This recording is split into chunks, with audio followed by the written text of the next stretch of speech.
Well, you'll have to share. Okay, are we recording? Yep. Yep. Alright, welcome everybody to our second session of our training. Today we're going to be doing the risk assessment for a cultural heritage site. So before we start, you guys know me, I'm Mandy. I'll be doing the training today. Just a few things because we're outside. There's a few risks that we have to be aware of. Firstly, we're in a public place where there's other people, so just stay out of their way. If it gets windy, these trees can lose branches, and just watch for your footing as we're walking through it. Most of it's a nice smooth path, but there are some holes and stuff. Anyone else see any other risks? No? Excellent. Yes? Oh, the water. Please do not fall into the water. Actually, don't even go within a few meters of the water. There is no need to do that. It's way too cold. Yeah. Grab your board for a sec. Right, so what we're doing here today is we are doing a site inspection and a risk assessment of the Lake Boga Scatter 1. So that's the registered name of the Aboriginal heritage place that has been recorded here in the past. So I've given everyone the site card, a copy of the site card, which has all of the details of the original recording.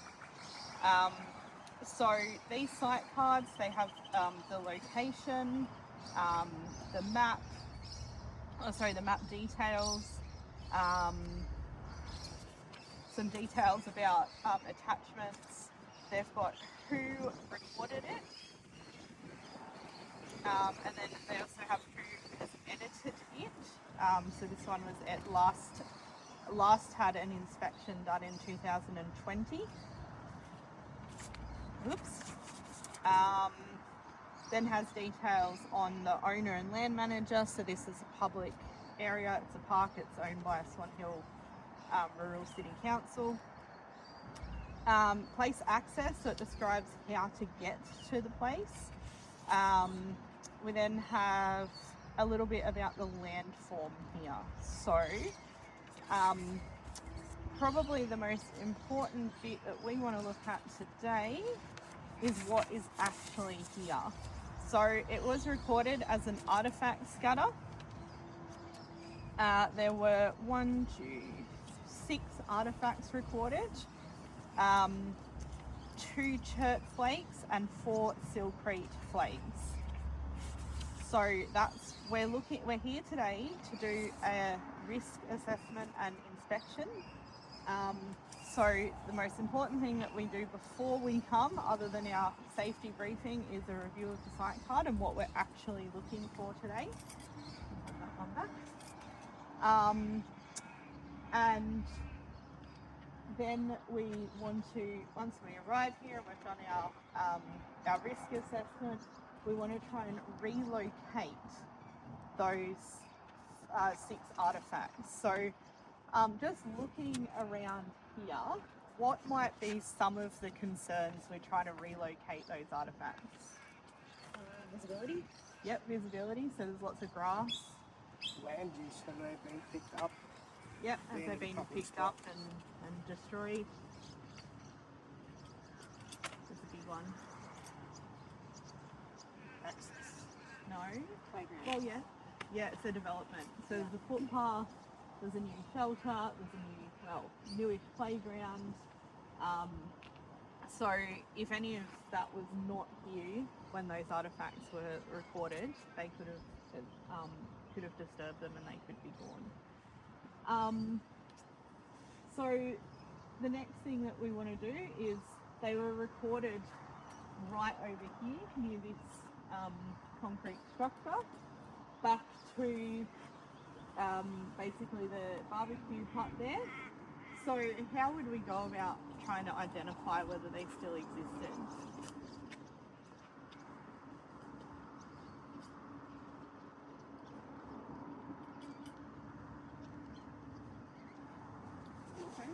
Yes? Excellent. Yep, so go and have a walk and have a look. So we're going to do that. So we probably will all be roughly 1 metre to 2 metres apart, and we'll walk out one way, back out the next, and just do some sort of sweeps back and forth and see if we can find anything. So we're looking for rocks about this big with sharp edges. Is a pretty good description of what we're trying to find. So, videoer, would you mind following us on our adventure?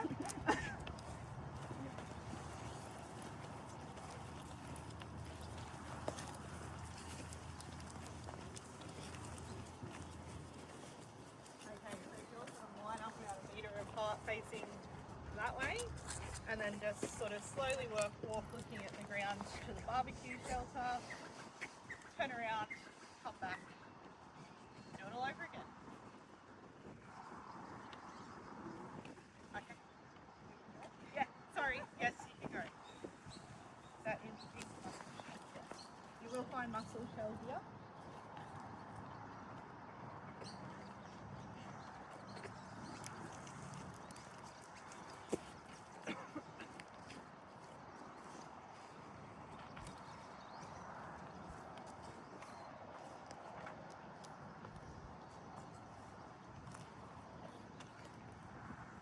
Lots of bits of mussel shell. I see that. Yeah. Funnily enough, because we're on the edge of a lake.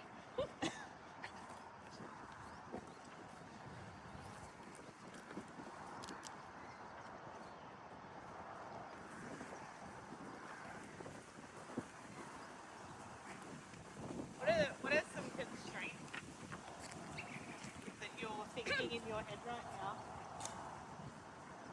Huh? Yeah. There's like some gravel over there. Yeah. Yeah, so there's other rocks, which makes it a bit more difficult to identify the rock you're looking for. Now, when you get to the end of the transect,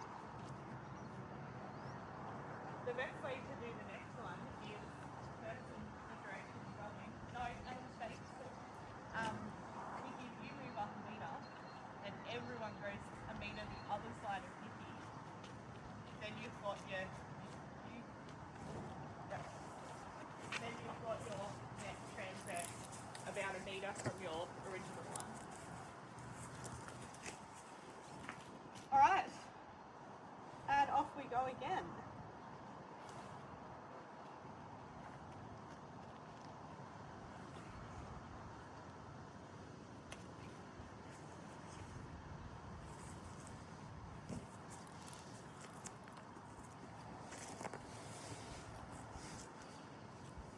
So I'd suggest this is looking fairly new. Probably wasn't here in 2009 when it was originally recorded.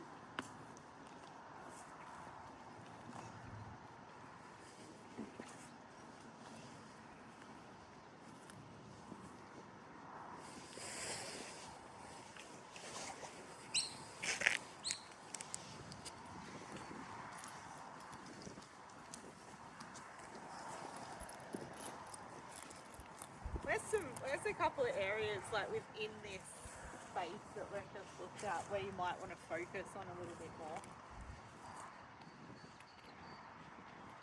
Actually, using that, where would you focus if you were doing this? Maybe where you're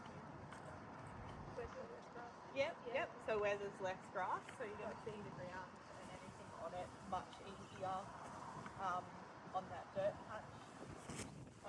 Dirt patch. Where the grass has died off, sort of under the tree. Ants' nests are fantastic because the ants actually take the artifacts up from under the ground and put them on top of their ant nests. Always focus where there's less vegetation. Alright, so how would we go about doing a risk assessment for this site? Have we found the artifacts? No. So that's probably our biggest part of the first, or the biggest part of this risk assessment is we haven't been able to really find the artifacts. This is a site that we've worked on, and we have never been able to re-identify the artifacts. So I very much assume that they are gone, but it is still a registered site. So for the purposes of today, we're going to pretend that that we have found them. I'll find some little stones in a sec. So if you want to go to your form on your clipboard, I just want to share your form. Maybe do it again, yeah. Go. Shut up for a sec. Alright. So the first part of the form is the site ID, so you'll find that information on your site card at the front there. You then have your site status, so we're going to assume that it's still a valid site because it's there even though we can't find them. Again, you can fill in all of this information from your site card. We then want to go to the site condition.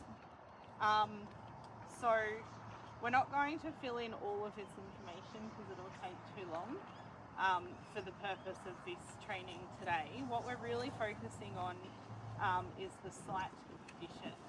So I'll give that back if you guys want to work together, and we'll do it as a group. So we'll assume we've got our little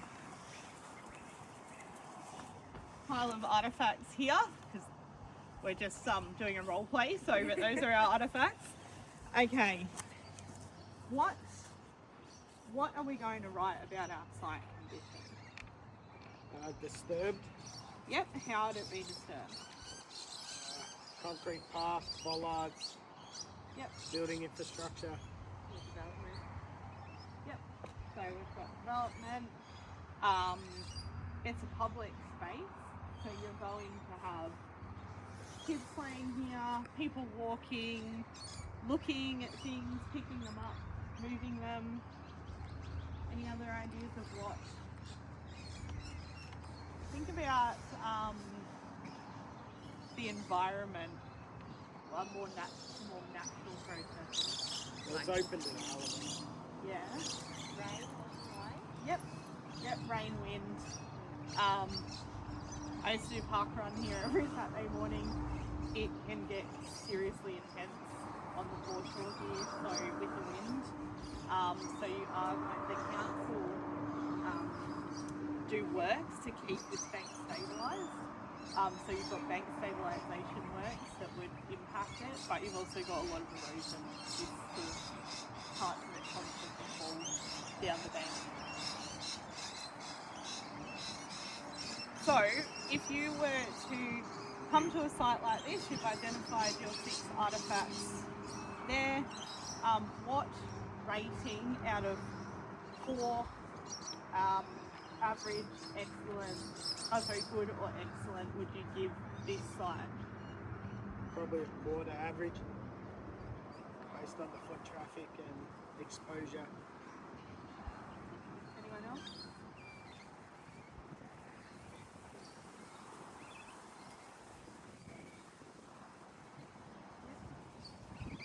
Your artifacts are still here, so I'd probably go with the good. In our role play, when the artifacts are still here, I'd probably go with good because you do still have the site here. If this was realistic, where we couldn't find the artifacts anymore, I'd say poor because it's gone. So we, if we still have a site that's nice and intact, it still has the elements that make it a heritage site, then it's generally good.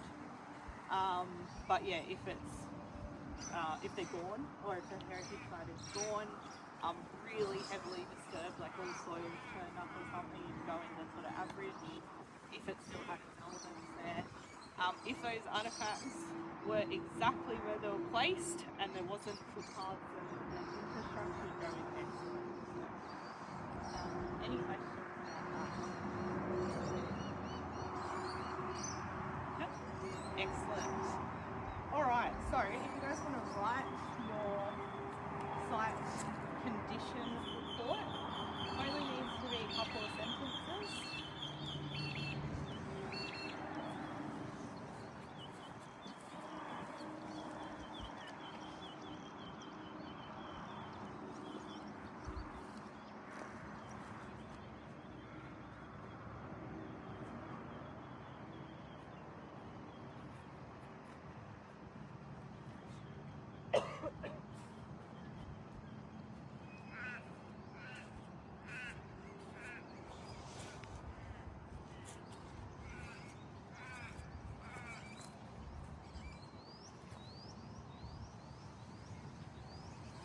How's everyone going?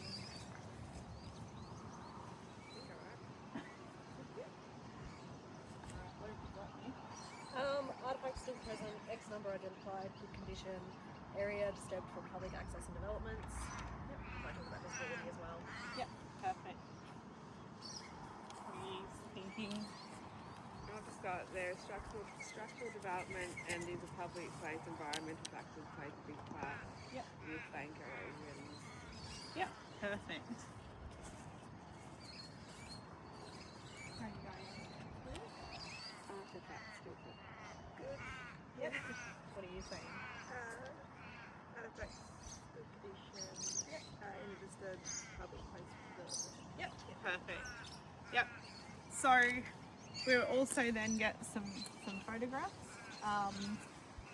We'll just wait for a second. Wait, Frank. There's another one. That dog has 3 legs. Yep, so we'd take some scaled photographs of the site. So Nick has her phone. So most of the time now we just use an iPhone. There we go. Nick prepared one earlier. We just use an iPhone now. There's no need to have like DSL cameras or anything out in the field. The cameras on these phones are. You might need to just pause, Kel. Yeah. Okay. Now that we've had a incident in our risk assessment, we didn't cover dogs in our risk assessment, so yeah, we could add that next time that there might be animals that could bite you or interrupt. Right. So yeah. Would you like to demonstrate taking a photo from just here is fine. Yep. Alright, so just take a photograph and that gets included in our site record. So when we do our next session, when we actually go and update this site record based on today's information, you'll upload those photos as well. Okay, so the next bit is we've got our current condition, then we need to look at risks to the site. So we're moving into the more sort of ongoing management part of the site. Yep, so I'm going to look over there and do a page for recommendations.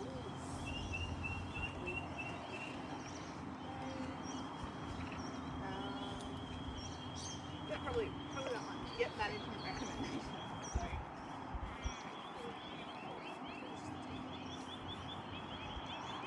yep, so that.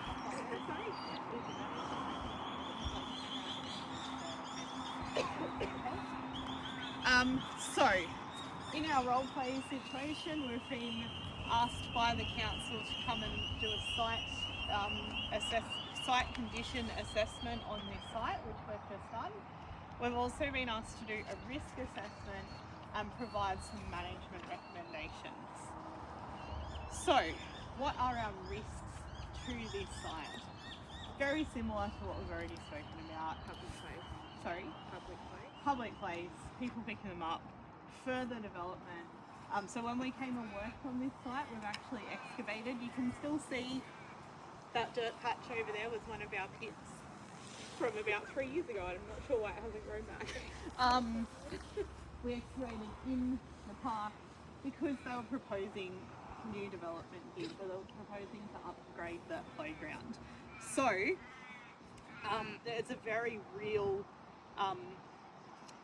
probability that further development will happen here. So we've got further development, public place, access, people picking them up, taking them away. What else? Maintenance, lawnmowers and all that sort Yep, of stuff. yep. So lawnmowers, this is probably mowed a couple of times a week. Very, very popular here in summer, like absolutely packed. So there is a lot of movement and yeah, maintenance. Anything else?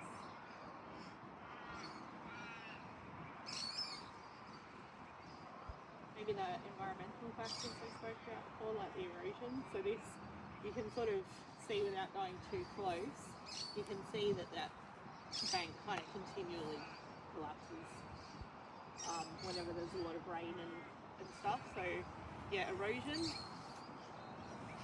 Anything else? Alright, so those are our risks.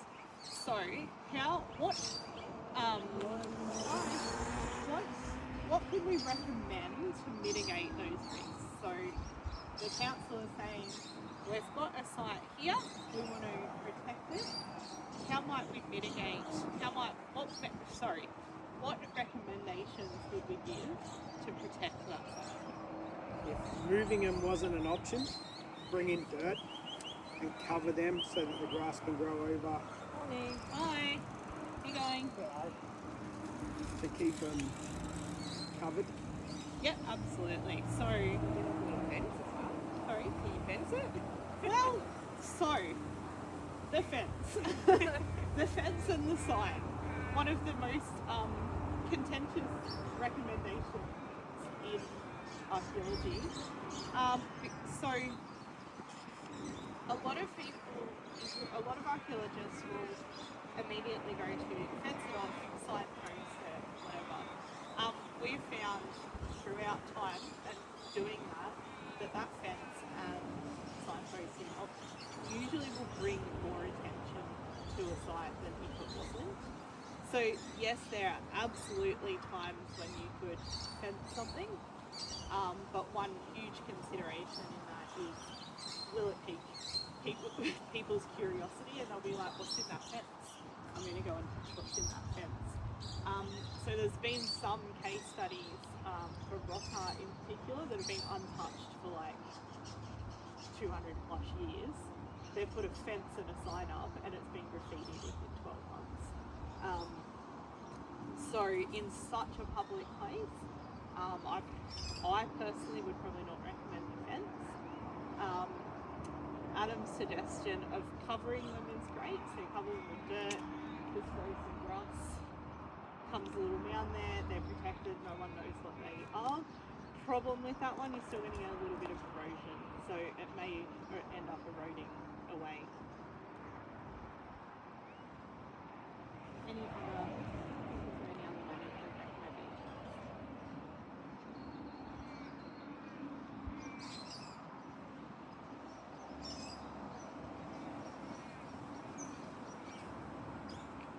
Community collection. Yep. So in this instance, if I was asked to come here and look at this site, found them, I would very much recommend that they be collected and kept in a keeping place, possibly even reburied somewhere still in the area but further away, or given to land council to look after them. Pretty much all on-ground protection here is going to have some kind of risk. If I was to walk out and find a couple of artifacts in a pile, I'd be like, they've been moved, because they don't come in piles, they're usually scattered all over the place. But yeah, they hold the New Year's Eve fireworks here, race events, ski events, like there's so many people here. My personal opinion is, no matter what you did, if you left them here, it's probably going to be that. So for the safety of those, they probably should be taken away. What's the issue with taking them away?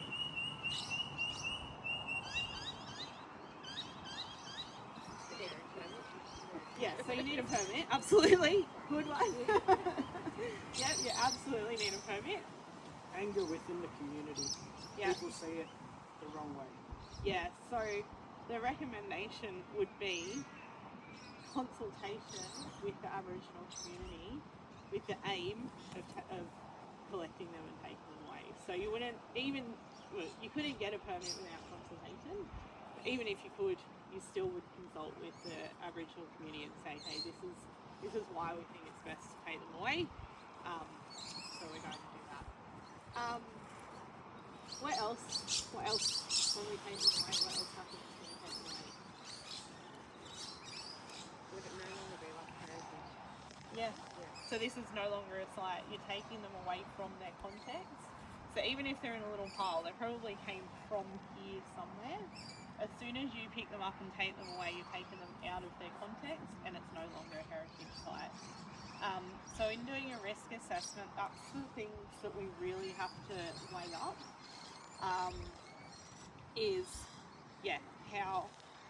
How important is it to the Aboriginal community? Is the site to the Aboriginal community, and how important is it that it stays where it is? And the actual, if we take away the physical attributes, is it going to take away from the significance of the site? Something like artefacts, generally, not always, but generally the answer to that is no, you're not taking too much because it's the actual stone artefacts that we're analysing. So if you record the context really well, then yeah, we have enough information that you're not getting rid of the significance of the site. If you were to talk about something like ancestral remains, taking them away from their original context takes so much of the significance away because that's where that person was left resting. So we do have to weigh up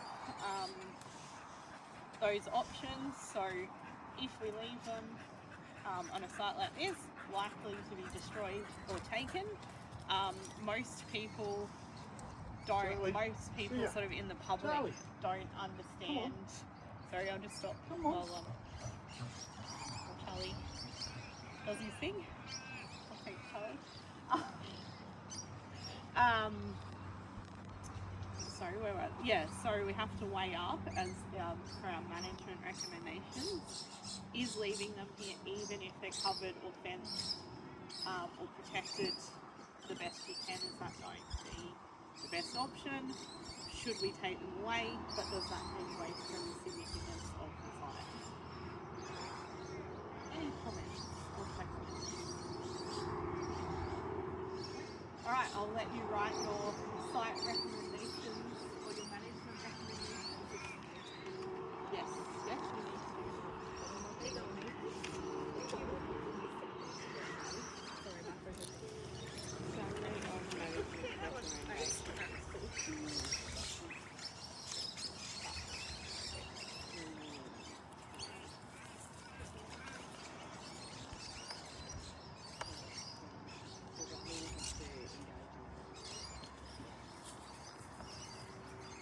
What do you guys think? Community correction into the next. Yeah, so which Aboriginal people are you consulting? The registered Aboriginal party. Yep, so there is now, sorry, yes. At the time of this recording there was not, and we're doing this as a role play, so there's no registered Aboriginal party here. So you have to go through First Peoples State. Yeah, so you go to First Peoples State Relations, who's the Victorian government authority that looks after Aboriginal heritage, and ask who the interested parties would be for this area, and then consult. What are your We'll be doing community collections permit. So doing those. And yes, so your consult. favourite. What did you put in? Community collection permit. Oh, okay. So Yes. you have to have one anyway. You have to have a permit, yeah. So these are just recommendations. So we'd go back to our client, in this case, in our theoretical situation, it's the council. So we go back to them and say, we recommend this. The two actions we need before we can do anything about that is consultation with Aboriginal community and getting a permit. Permits are quite difficult to get. They can take a fair bit of time as well, so again you need to consider all this in your